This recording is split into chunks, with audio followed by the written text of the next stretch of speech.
Okay. Oh, all right. No. Be calm. Carry on. Okay, let me state it for the record once again that one of my responsibilities as in the 12 years I was home missions director for the Oklahoma district was leadership development.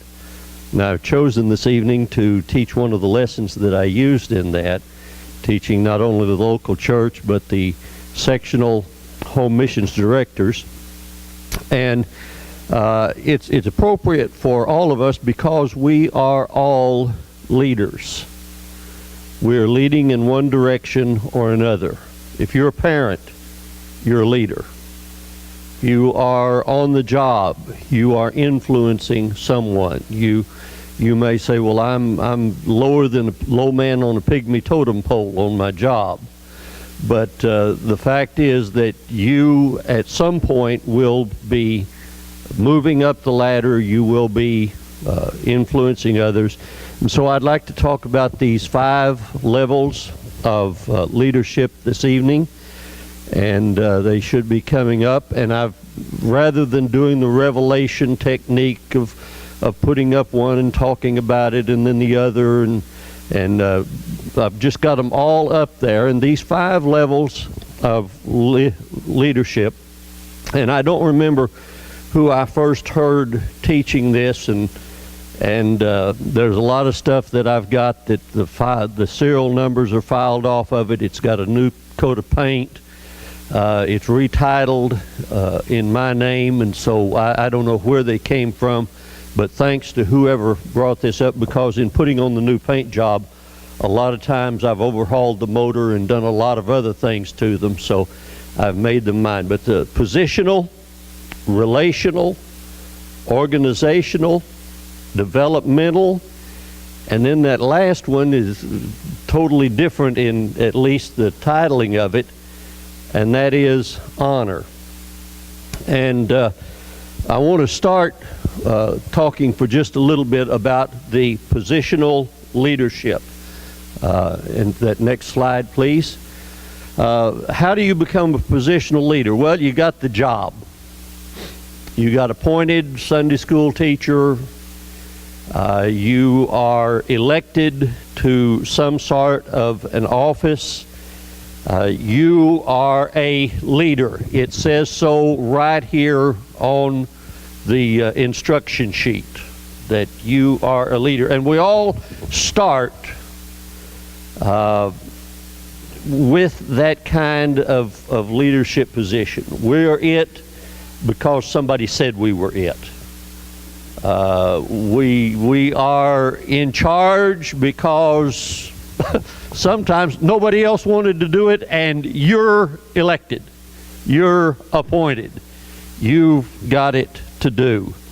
And they follow you. People will follow you for a while because you are the leader. We just went through, as many of you know, about 6 months ago, a transition in the Bartlesville church.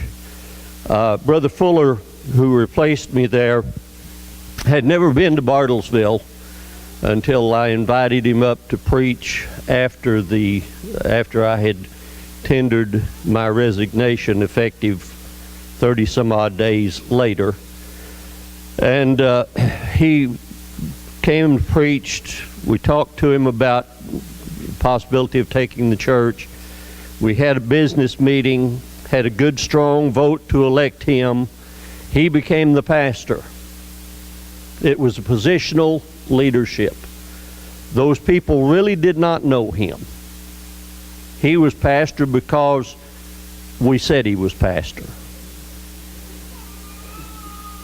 Now, in many ways, it takes someone a number of years to really become somebody's pastor. That's why churches that are constantly changing pastors, and they're every 2 years or so, they've got somebody else in that office, they really never prosper and grow as they could, because folks are always more or less in this positional leadership. They're following because somebody has the name of leader, and they follow them. But you really don't have in this position authority outside of the job description. You can do this because the job description, written or unwritten, says you can do it. And you really can't stay in this position, in this status, very long. The next step is the relational. I'm just going to go over these, talk about them, and then we'll give you some biblical examples. After a while, folks follow you not just because you have the title, but because they like you. You build a relationship.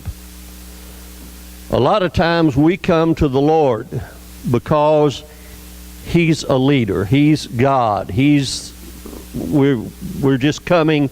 He saved us. But as we walk with Him, we develop a relationship that makes us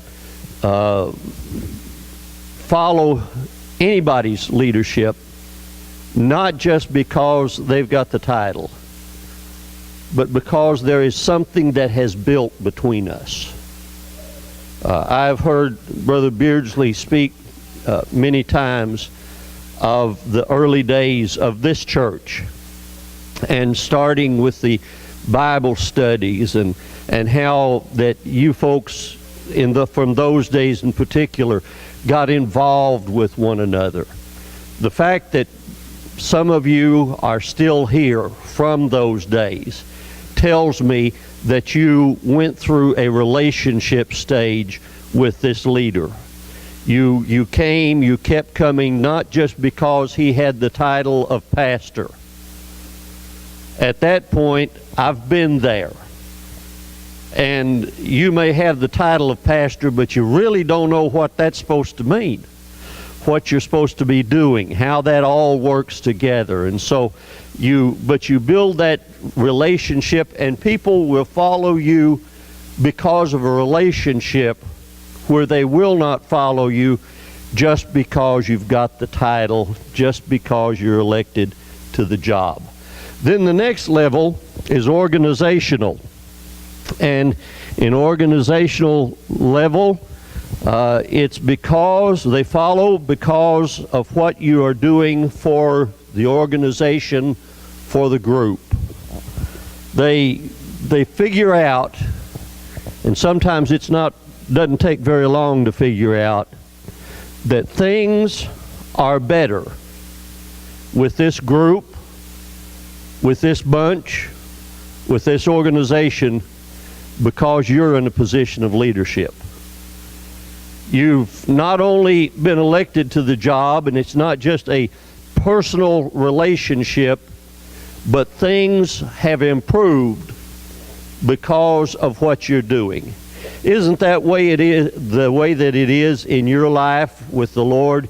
You build a relationship with Him, but then you go even beyond that in many ways, that your life becomes better. Things improve because of what's happening between you and Him, because of what He's doing, because of the way that He's developing your life, because of the way that things are happening under His leadership. Then you realize that, hey, this is really improving. Things are really are better. It's not just talk. It's not just a salesman's puffery, as they call it. It's not just somebody telling tall tales. Things really are better under this leadership. Then there is that next step of developmental leadership, and folks will follow a leader who has reached this place in their lives. And the thing is that a leader can fill all of these positions at the same time with different people. Somebody may be following them just because, well, this is the pastor, but there may be somebody that's been through things with the leader, whether it be pastor or boss on the job or whatever it may be. And they realize that not only are things better because of this leadership, I'm better because of this leadership. I'm a better person. I have, for the job, better skills. I can do this job better because of the way I've been led, the way I've been trained, because of what has been poured into me. And so this person has stepped to an even higher. They're better because of what you've done for them when you are a developmental leader. They've got more skills. They've got more knowledge about what the job is, or what they're supposed to be doing, and how to do it, and how to go about it. And sometimes they are more skilled because you have taken the time to teach them that no matter what happens, stay calm and carry on. And a developmental leader, you're ready to do that, not just because it's part of their job description to keep everybody calm, but because you built a relationship with them. And because the organization is better for their leadership, but also because you're better. You're better able to stay calm. They've set an example before you. They've developed something in you. And you can do a better job because of this leadership. Now, let me say something about leadership. If you think you're a leader, turn around every once in a while. See if anybody's following. If they're not, I hope you enjoy your walk.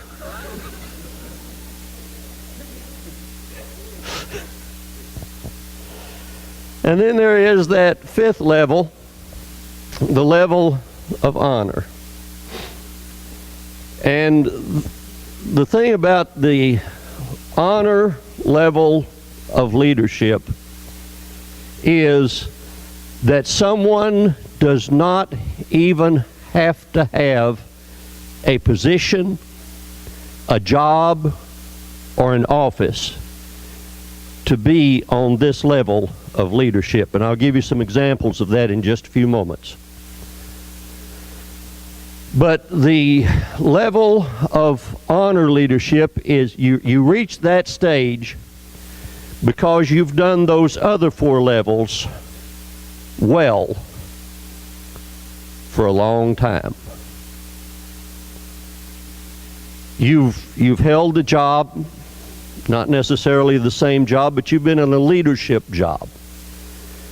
You have not only had the position, the title, but you have taken the time, and it's not just a job, but you've developed some relationship with people. You've improved the overall organizational abilities of the group that you are the leader of. And then not only the overall group, but on an individual basis. People are improved. Can I use the term? They are better. And if you do this for an extended amount of time, you come to the place where you slip into, and there's really no hard and fast line of demarcation that says, now you're over into this. It's something that develops over time. That you have reached now the place of honor leadership. Someone who's done this a long, long time, and I used things related to the ministry because that's where I was teaching this. That's who I was presenting it to first. But someone like this can can sway a conference. I'm sure that Brother Beardsley can back me up on this, and if not, well, he'll tell me later. But I've been to general conferences where the constituency, the ministerial constituency of the United Pentecostal Church comes together, and there are times when we deal with some pretty heavy problems in our conferences of just how do we handle this. And you may think, well, they're just fighting over words for a bylaw. There's some important issues that are decided on how we phrase a bylaw and I've been in those conferences where we just were having trouble coming to a decision. Now you think, well, everybody ought to pray and you just all speak the same thing. It's good to the Holy Ghost and to us. But that was after a lot of wrangling in the 15th chapter of the book of Acts. And they'd gone in all kinds of different directions over that matter. But I've seen Brother S.W. Chambers, who is a former general superintendent. He was general superintendent for 10 years. I believe he was general secretary for about close to 30 years. Maybe a little over. But the man served faithfully. General secretary. In fact, when he was elected general secretary, they had to suspend the rules, because he was underage to hold that job. And they waived the rules, suspended the rules, because they wanted him in that job. He had already proved himself at that point. And so then he spends some 30 years in that job. Then in 1967, when Brother Arthur T. Morgan died at a general conference, Brother S.W. Chambers was elected general superintendent and served for the next 10 years. Then he declined to run again, and Brother Nathaniel Urshan was elected superintendent. But Brother Chambers didn't go away. He didn't climb on a spaceship and leave or anything like that. He stayed as a part of us. And he would attend the general conferences. And time and again, way more than one time, we've been dealing with some thorny, problematic difficulty. And this one would say something, and somebody else would come to the microphone, and we'd, you'd come to a state of almost confusion. And then you would hear somewhere down front a recognizable voice as Brother S.W. Chambers, who he held some offices after he was general superintendent, but I've seen the time when he wasn't in an office, and he would raise his hand and he'd say, Mr. Chairman, and he would be recognized, and he would step to the microphone and he would speak. And the whole thing just seemed to settle out. Time and again. He had let us gnaw on the problem like a dog with a bone for a long, long time, and then he'd say, Mr. Chairman, the man was in a position of honor leadership, and he could sway a conference. People would listen to him, not because he was general secretary, because he wasn't. Not because he was general superintendent, because at that point he wasn't. Not because he was the superintendent of the Missouri district. I've seen him do this after he was out of that office. But just because he was a leader who had reached that stage. And an honor leader can walk into a room and change the atmosphere. In the 1950s, which is long before I became involved with the United Pentecostal Church, but in the 1950s, there were some problems in Oklahoma. And I'll not go into them. It doesn't matter now. Nearly everybody that was involved in it is dead. And but in the 60s, early 70s, they were still having some turmoil over all of these problems that had happened 15 years or more before. And so the General Board, somebody had stirred things up again, and the General Board had appointed a commission of an assistant general superintendent and 3 or 4 district superintendents to come to Tulsa and to examine the situation and to hear witnesses, kind of like a congressional committee or some such. And they were going to give a ruling about how to handle the situation. The Oklahoma District Board was had been challenged, and so there was a need for a higher level to come and examine the situation. I don't even remember why I was there. I had absolutely no business at that meeting. I think there was another meeting that was going on that I was called to. And so I was at the church where all of this was going to be handled over the next 2 or 3 days on the beginning night.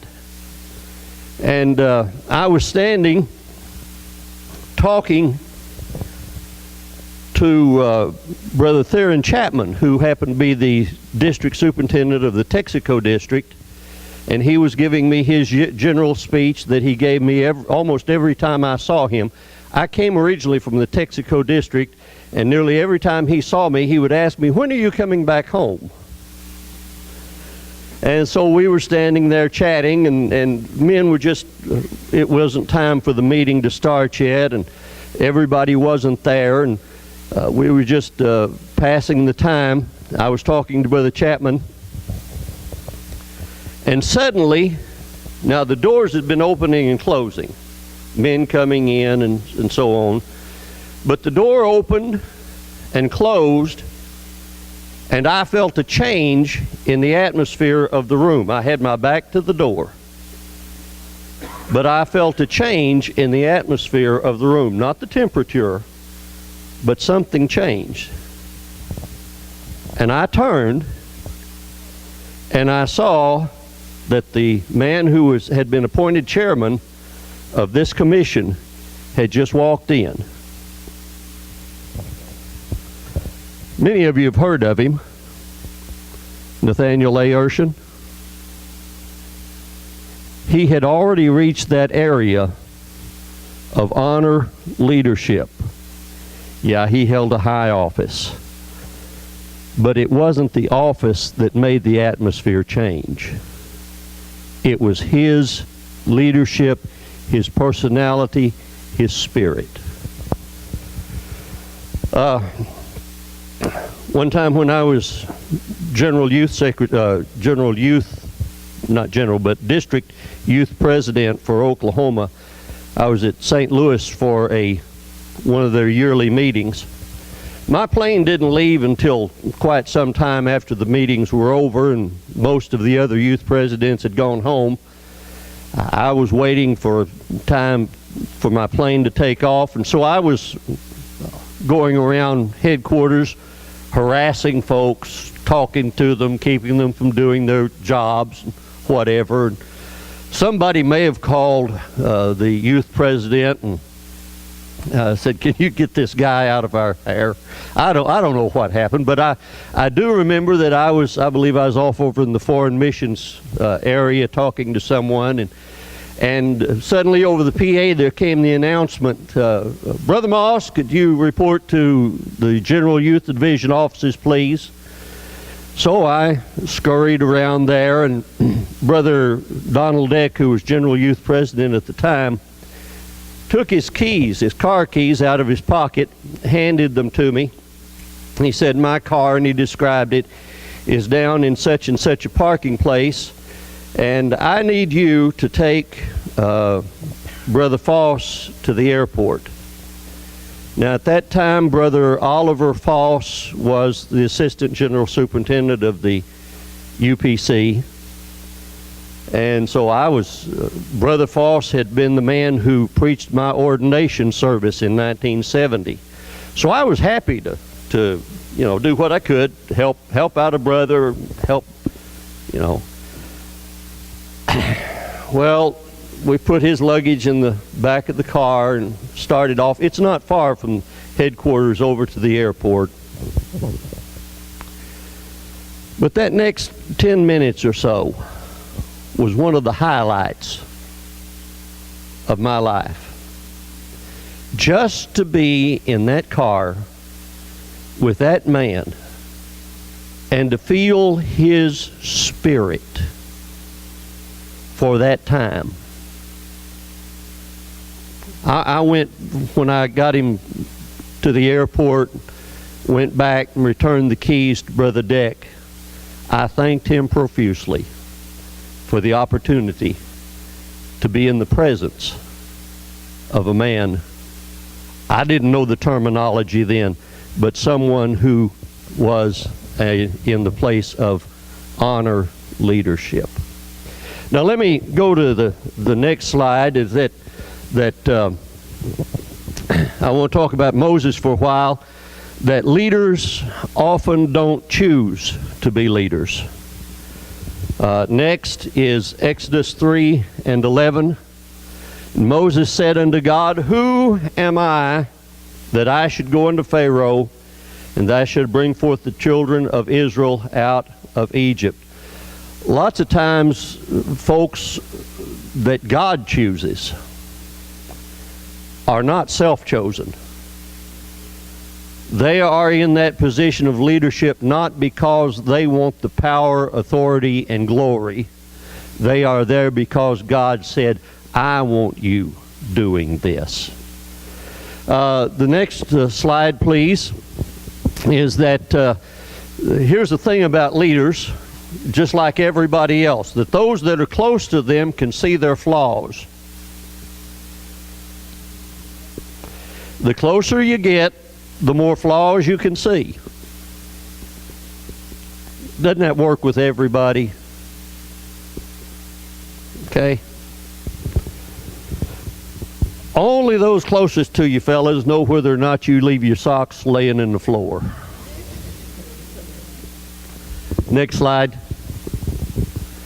From Exodus 32:1, and when the people saw that Moses delayed to come down out of the mountain, the people gathered themselves together unto Aaron, said unto him, Up, make us gods, which shall go before us. For as for this Moses, the man that brought us out of the land of Egypt, we don't know what in the world's happened to him.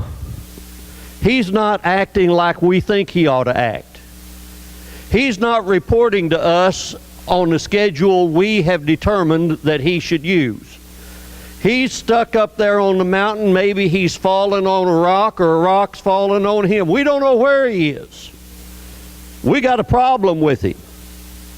Now, here's a man who is in the very presence of God, and people are picking at him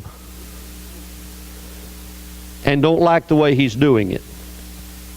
Then for the next one, Numbers 16:3, and they gathered themselves together against Moses and against Aaron. This is the rebellion of Korah. Ye take too much upon you, seeing that the whole congregation are holy. Oh, that's interesting. These folks with a spirit of rebellion, and they say, we're all holy. Sometimes the holier you think you are, the blinder you are to how holy you're not. Did I say that out loud?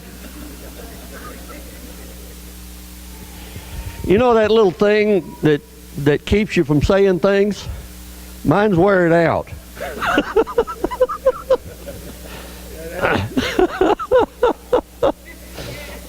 Every one of them, the Lord's among them. Wherefore then lift ye up yourself.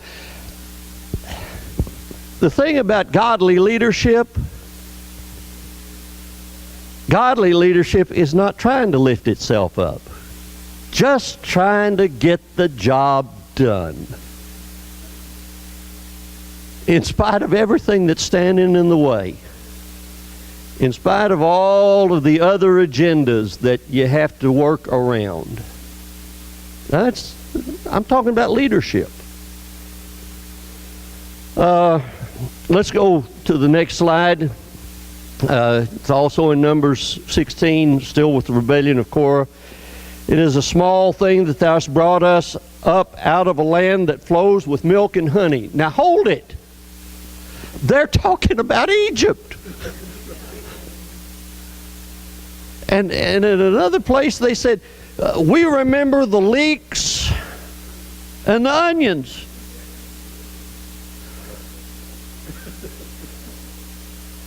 That, if they'd have said, we remember the T-bones and the potatoes au gratin.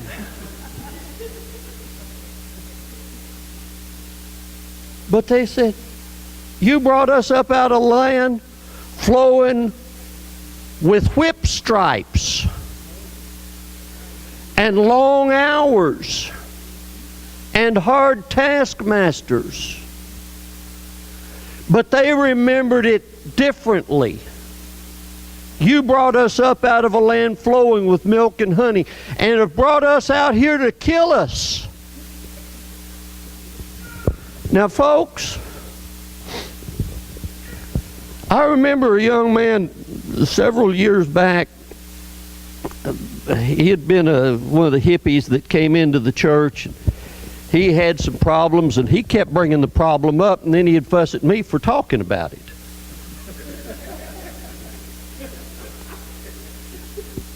And well, I remember one evening we were out in front of our house was right next door to the church, and parked in the front, and he'd come up and he'd brought up the subject again, and so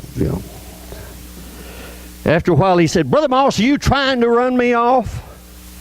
And I just had to smile, look at him, and said, no, Larry, if I'd have been trying to run you off, you'd already be gone. You brought us out here to kill us.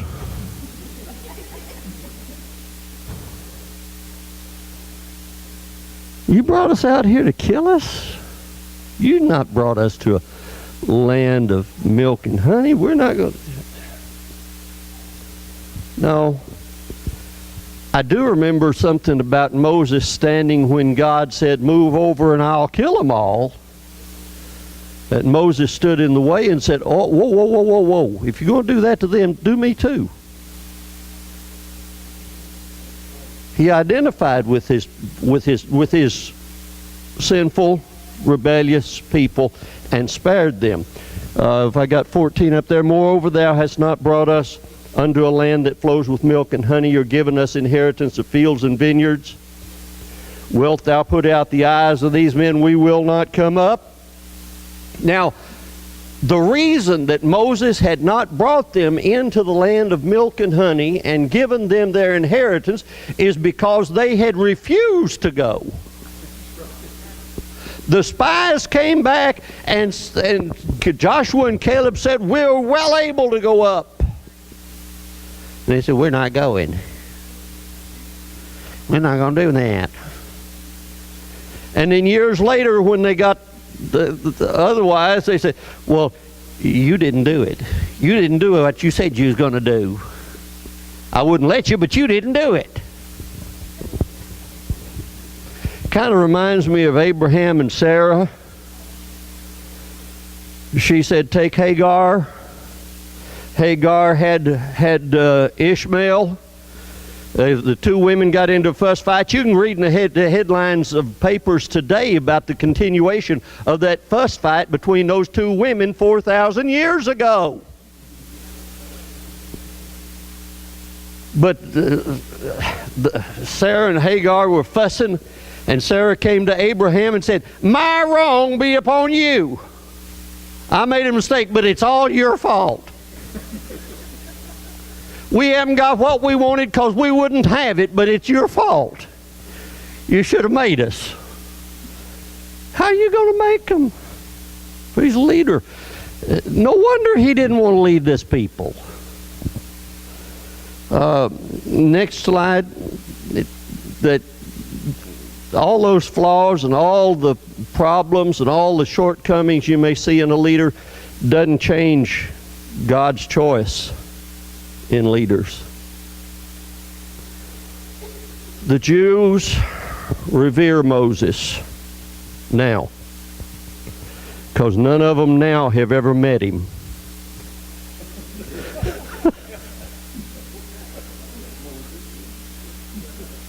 Do you realize that some of the folks who are honored and revered in our day were very unpopular in their day, though they were great leaders? Abraham Lincoln was described as a guerrilla in his own time. Do you believe that everybody cooperated with George Washington's leadership? Read your history. Moses is wonderful now because they're not having to put up with him. I told the folks in Bartlesville, and I think it is coming to pass. I'm going to be one of the most wonderful folks anybody's ever known once I'm gone.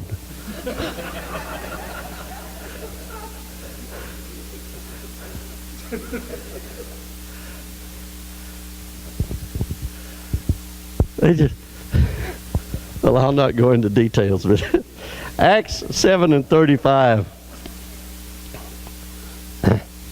This Moses, whom they refused, saying, who made thee a ruler and a judge? The same did God send. God sent him to be a deliverer, a ruler and a deliverer, by the hand of the angel which appeared to him in the bush. Next slide. Numbers 16:5. And he spake unto Korah and to all his company, saying, even tomorrow the Lord will show who are his, who is holy, and who will cause him to come near unto him. Even him hath he chosen, whom he hath chosen will he cause to come near unto him. They didn't like what Moses was doing. They got mad at him. Do you ever get mad at your pastor? You're normal. But that doesn't change God's choice.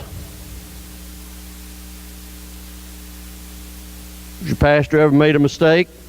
I don't care who your pastor is, or was, or will be. He's human, he's going to make mistakes. Some of the mistake he's making is putting up with you.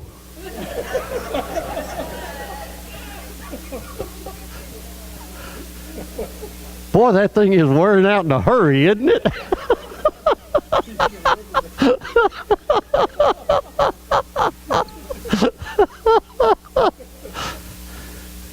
No, we see things differently.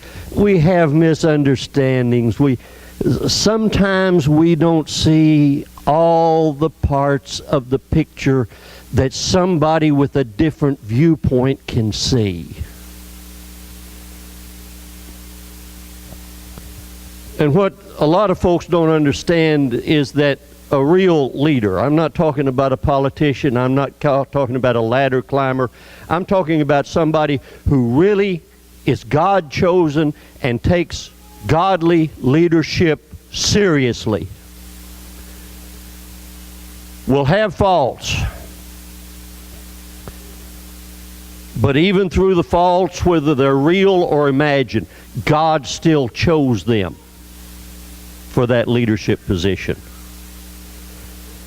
And God may choose you for a leadership position more than just the normal of you're going to lead someone. You're going to influence someone. And so you have to maybe give them a little space, realize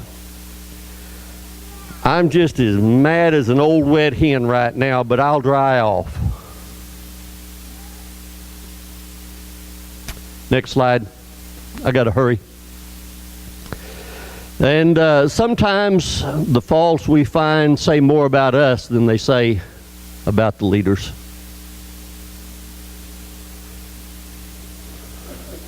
Sometimes they say something about our spirit, about the conditions of our hearts. See, Korah really wasn't wanting, he really wasn't so upset with Moses. Korah wanted the position. And he did what the psychologists call projection. He accused Moses of what Korah, was wanting to do. You take too much upon you. You've made yourself a big shot. But Korah wanted to be the big shot. Korah wanted to take all of the power. You can see it in the report of what was going on. His complaints against Moses said a whole lot more about Korah than it said about Moses. And Moses said, come back and we'll let the Lord sort this out. And the Lord did. The Lord did. 2 Samuel, the next slide. And it came to pass after this that Absalom prepared him chariots and horses and 50 men to run before him. Next slide. And Absalom said, moreover, all that I were made judge in the land, that every man which hath any suit or cause might come unto me, and I would do him justice. Next slide. And on this manner did Absalom to all Israel that came to the king for judgment. They came to the king, but Absalom got in the way, because Absalom wanted to be king. So Absalom stole the hearts of the men of Israel.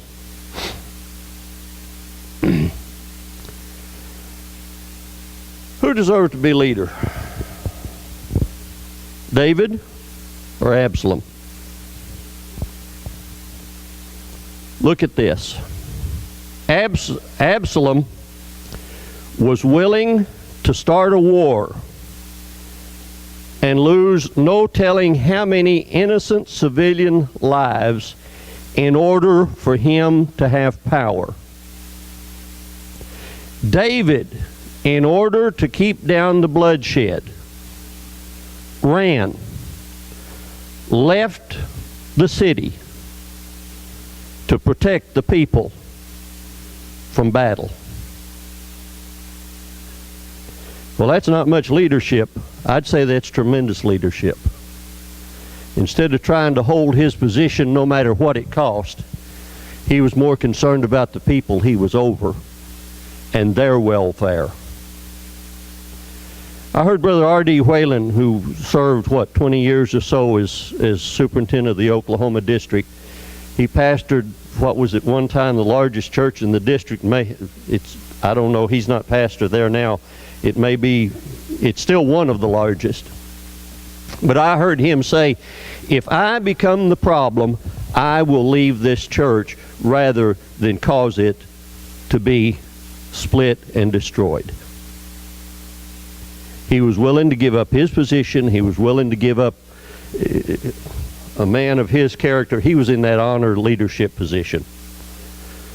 Would never, and he was good enough with people. He was never going to cause that kind of problem, but that was his heartbeat. Before I'll see the work of the Lord torn up, if there's a possibility I'm the problem, I'll get out of the way. Leadership. Leadership is not always winning the battle.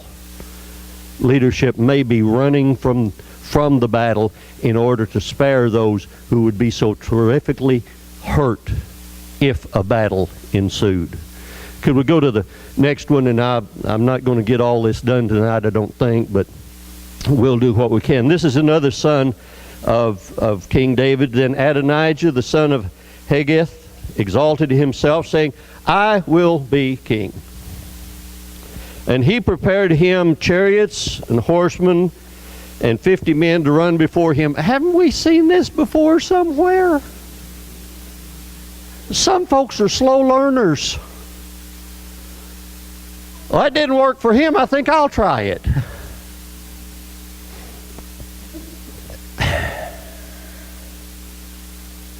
Didn't work.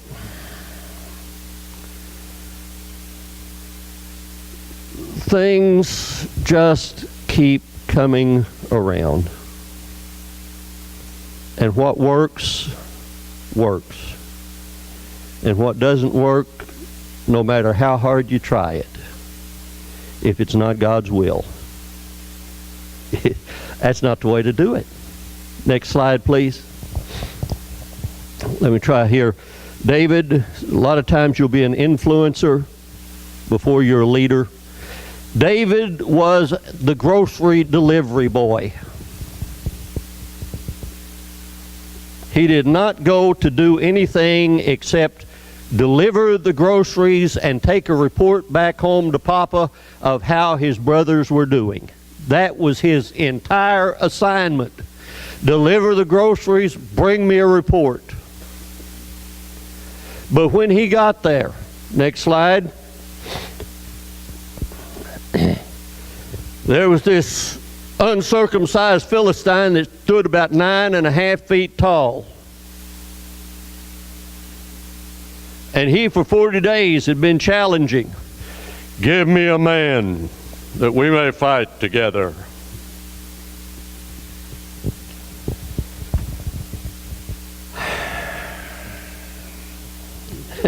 And there wasn't a man in the camp.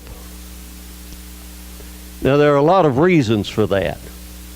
They were not allowed to have armaments.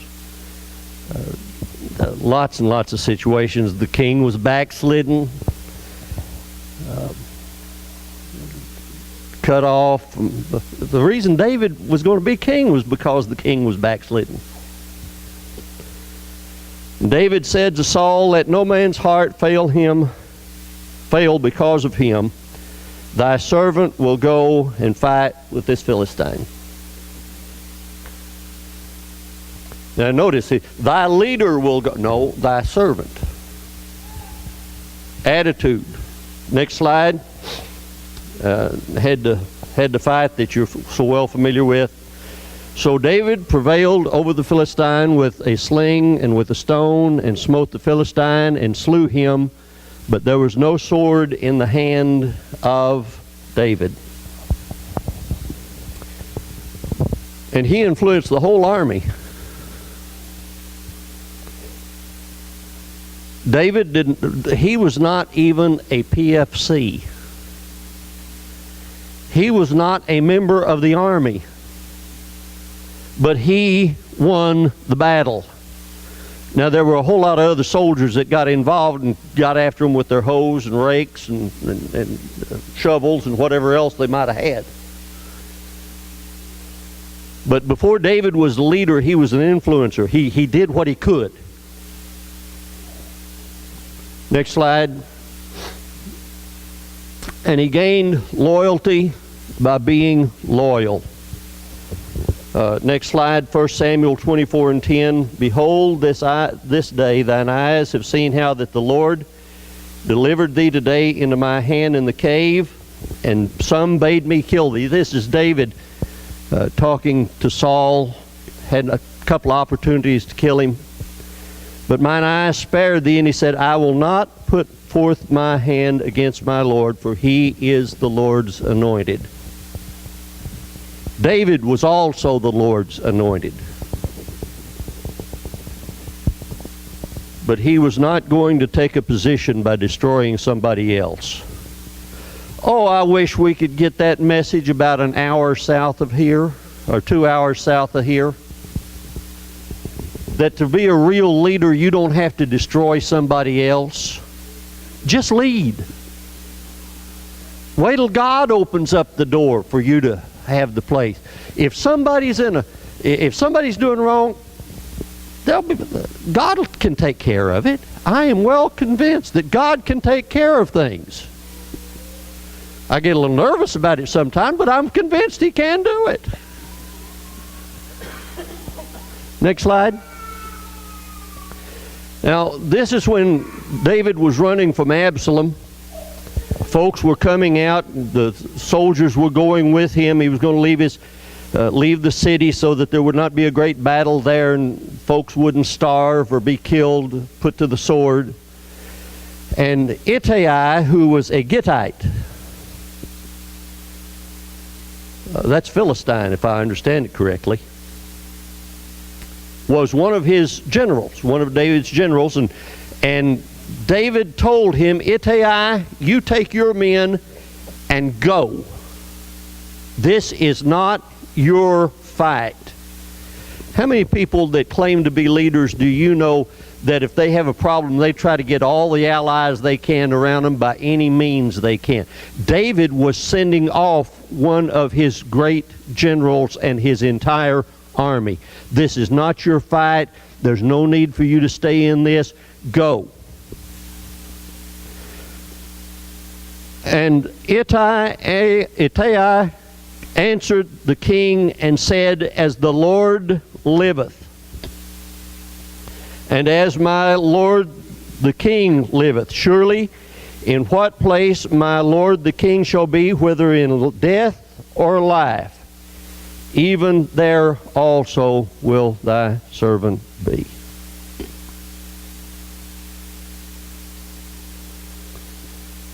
Ittai said,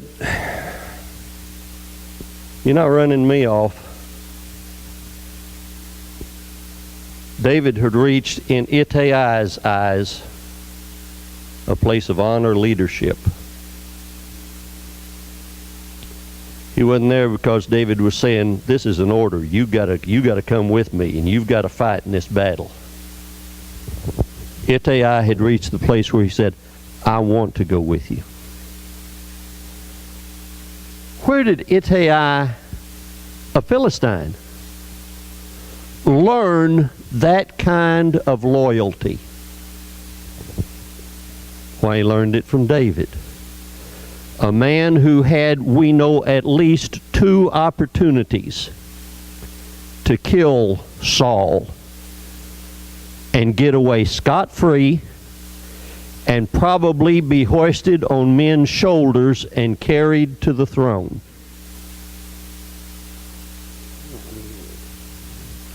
But instead, he said,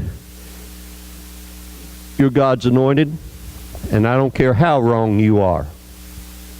I'm not touching you. If God wants me to have that throne, I'm going to let Him give it to me.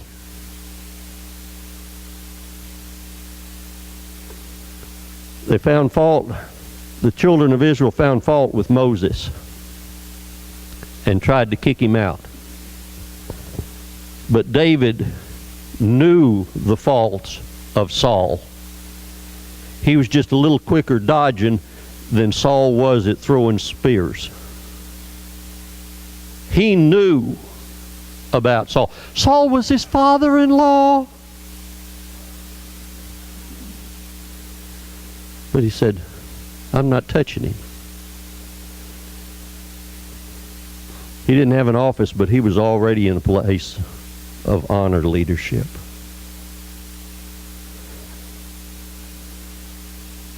If I'm going to lead, and God seems to have opened doors to me in my life for that, I want to lead right. I don't want to be a misleader. And I want to lead following the real leader.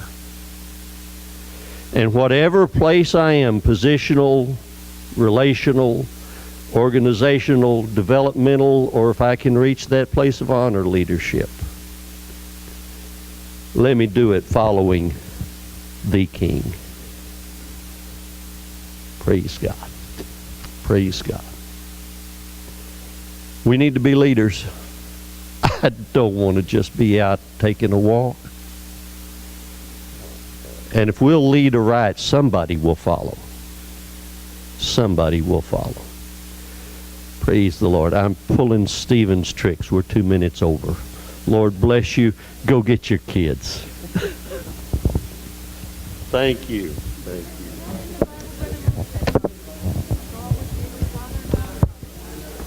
Yeah. You married his daughter. Married. That was one of the things for the man that killed Goliath. Oh, you're right. You're right. That's the point about that. I never connected the dots. Thank you very much, and you are a leader of honor. I say so.